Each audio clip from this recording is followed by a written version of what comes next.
Welcome to Ask GMBN Tech, where you, using the hashtag Ask GMBN Tech, can ask us any questions that you want all about tech. You can stick them on any of the videos here on GMBN Tech or on GMBN, and we'll hunt them down and then answer them.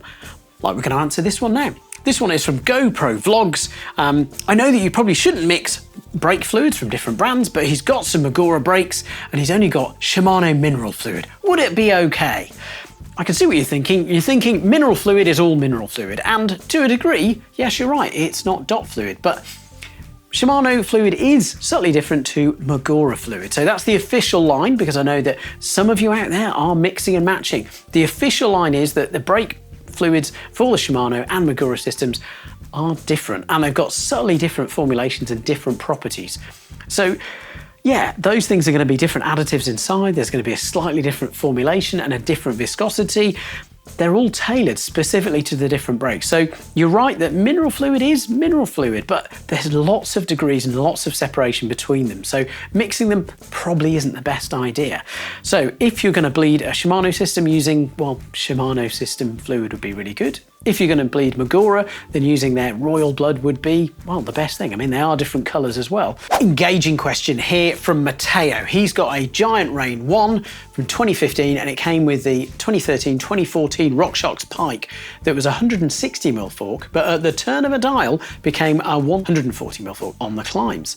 And he was wondering why forks like this that were available at the time and available by lots of brands of changing the geometry on the fly are no longer produced. It's really stopping him from buying a new bike. Well, it shouldn't stop me from buying a new bike because there's lots of really amazing bikes. Brief story, lots of these forks were around, and I think it was because we were kind of trapped by the fact that lots of long travel bikes at the time, 10 years ago now, they didn't climb that well. The kinematics, the shock damping technology that we had at the time didn't really allow for a bike that could literally winch and plummet at full travel. So what geometry changes have we had? We've had slacker head angles on the front, we've had much steeper seat angles, and I think all of that combined has meant that these bikes can really climb. So dropping the front down can help your climbing, but it comes, well, it helps because you're rotating your pelvis around, so it gives you a better, steeper seat angle. And on that long travel bike, it can work if you're doing a sort of more steady climb. As soon as you get into the tech stuff, the bottom bracket being 20mm lower, I'm guessing you're gonna get more pedal strikes. So that's another reason why to keep the fork just higher, means that you can actually pedal through the tech. I guess there's other points as well. It is a bit more complicated to make, and actually all that complex to change the travel, we could have a lighter, better performing fork. Lockout and how the dampers can work in terms of giving you lots of low speed compression has also changed. We've got lots more lockout on the fly. We've got more kind of really clever systems like Flight Attendant, where it changes on the fly. But we've also had bikes that have been able to change and still current and still race winning. So a good example would be the Canyon Strive, which has got a shapeshifter. So effectively that's a shock within the linkage system which changes where the shock is and changes the travel and changes the geometry of the bike as well. Lots of people who race it really swear by it, but it is a little bit more complicated. So to come back to your question and sort of try and answer it is, no, they're not produced out there, but if you got yourself a 160mm travel bike of today's sort of 10 years into the future from your current Giant Rain, it would definitely climb better than your Giant Rain. Okay, it might have bigger wheels, that might help. It might be mixed wheel size, but I think that would help too. The damping will definitely be better. Obviously setting it up to make it work for you is really key, and that's the same with lots of suspension systems. But yeah, I think the take home is try loads more new bikes because they're really, really revelatory. This is a very interesting question. This is from SuperSoul666. Hopefully you've got some of Zocchi forks because they might match. He asks, hi, do fancy high engagement freehubs make anti-squat and pedal kickback worse on full suspension bikes? Okay, this is a good question. Let's do a bit of unpacking. We're talking about anti-squat, we're talking about pedal kickback. What are these terms? What is this sorcery that you speak of? Okay, pedal kickback. We've got to get a bit sciencey, a bit nerdy, but when we're looking at a bike side on and we look at the bottom bracket and we look at where the rear axle is, as the suspension compresses, well, that distance changes and most of the time it elongates. So that means it's going to get longer. What does that mean for you? It means that the chain's got to grow. Obviously the bottom of the chain has got, thanks to the rear mech, has got some space for it to grow. The top of the chain can't grow. So some of that feedback in the rear wheel moving slightly away from the bottom bracket will feed back through the cranks, and that's what we call pedal kickback. But this pedal kickback is actually also anti-squat. What's anti-squat? What's squat? Okay, squat is what happens not when you've got loads and loads of watts and you're able to pour on loads of power like a drag car. No, what's happening is that, well, as your weight is balanced on a bike and it's got squishiness, actually it doesn't even have to have squishiness for it to affect. As you move forward, the inertia of your body and your mass, well, the bike wants to move forward and you effectively stay still. Your inertia of your body is going to keep you still. And that means that there's a bit of a rearward action. And with a suspension bike and even a rigid bike, it means it will squish the rear tyre on a hardtail. And on a full suspension bike, it's going to squish that rear suspension down. So if you're accelerating a lot and sort of even if you're in the saddle, you're going to get a kind of an effect of bob as it squishes down. So anti-squat, we're back to that. What does that mean? It means that we're playing with this fancy kickback stuff of this elongation of the chainstay length or rear center, and we're using that to balance out how much the bike is going to squat down. Still with me? I know. It's a bit complicated and it sounds a bit daft, but it does really happen.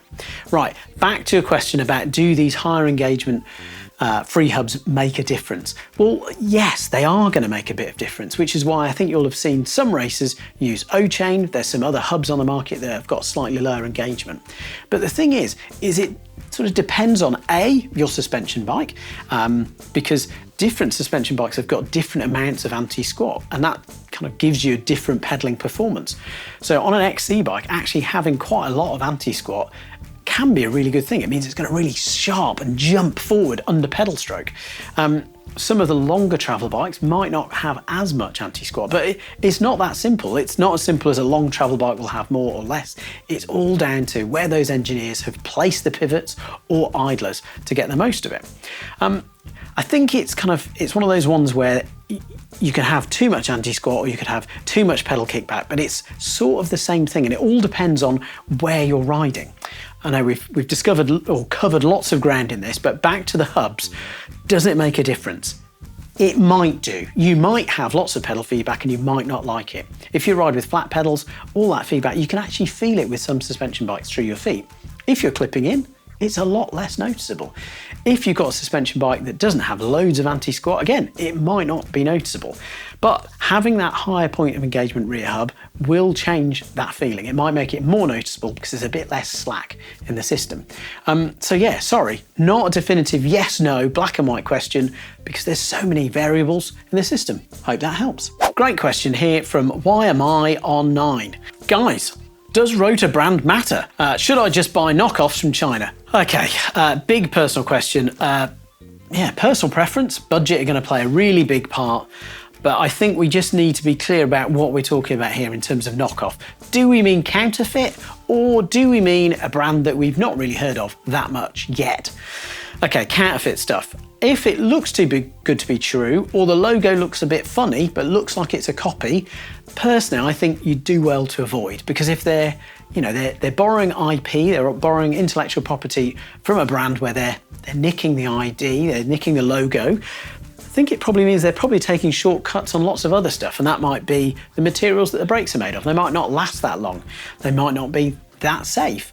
They also might not be kind of operating in a really safe and ethical way.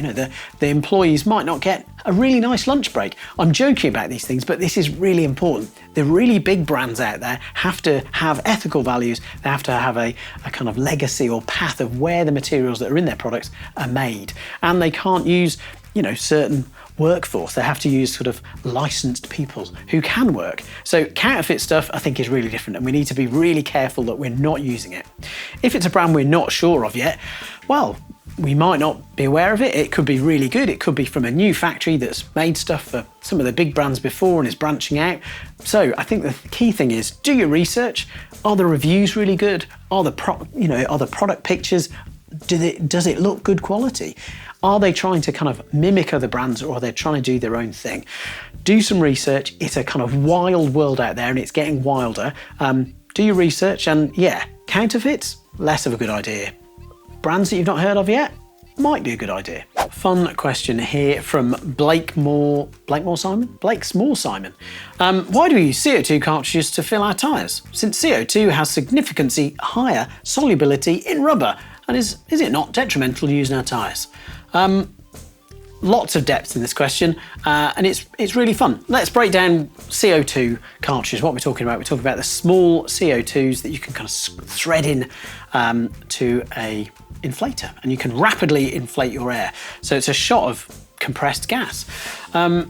Yeah, the HPA systems often require larger tanks and compressors, making it sort of a bit bulkier, not as easy to use.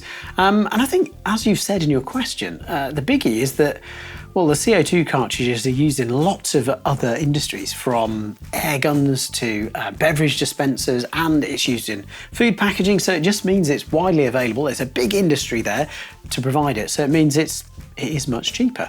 But you're right, CO2 can escape, because of its particle size, can escape from a tyre more quickly. And you're right, it can react with some tyre sealants and cause it to go off sooner. We checked with PT's and theirs is fine with it. With a tyre sealant, that'll help seal the inside of the tyre. So that should help resist the CO2 escaping, because in a tube or in a tyre without lots of sealant, it would leak. But I think the main thing about all of these CO2 things is that its portability in an emergency is not necessarily something that we need to do. We're not going to inflate our tyres all the time with CO2. It's something that we take with us on the trail, or an emergency where we're like, oh, shivers, it's pouring down with rain, it's horrid, it's about to get dark and we've forgotten our lights, we need air quickly. So yeah, I think it's just purely because it's compact and it's a temporary solution. But really great question. Love the sort of depth that we're getting into. So send us more deep questions to hashtag Ask GMBN Tech. Really fun question here from Lucas601. And he says he's got a 2016 Canyon Spectral aluminium and he'd like to upgrade to a coil shock. Do we have any recommendations? Really fun question. Okay. We'd love to dive into sort of like personal preferences and about kind of like coils can do this, and oh, the new RockShox or Fox DHX2.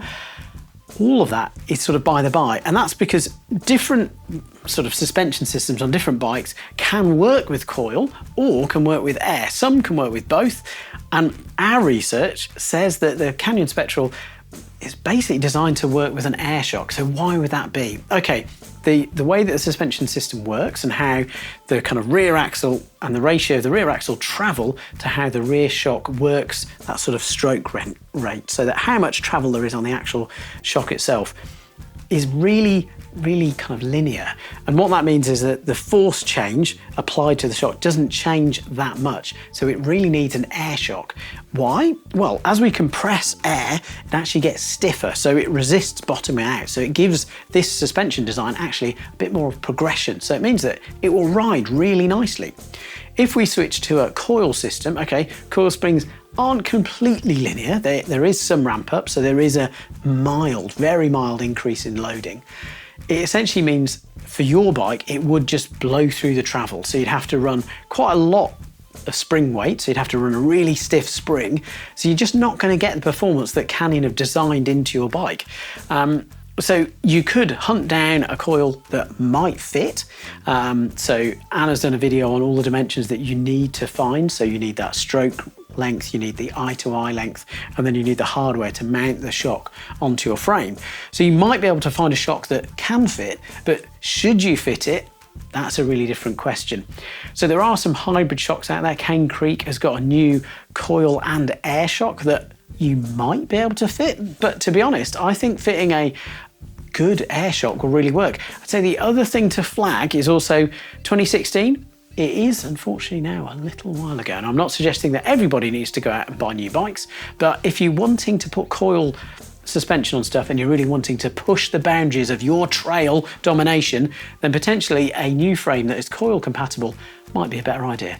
Good luck. Okay, hopefully you've enjoyed me answering all these techie questions. Some of them have been real challenges for my grey matter, but if you've got a better challenge for my grey matter and the tech team here at GMBN Tech, then please do use the hashtag Ask GMBN Tech and send us your questions, which hopefully we'll answer on the next show.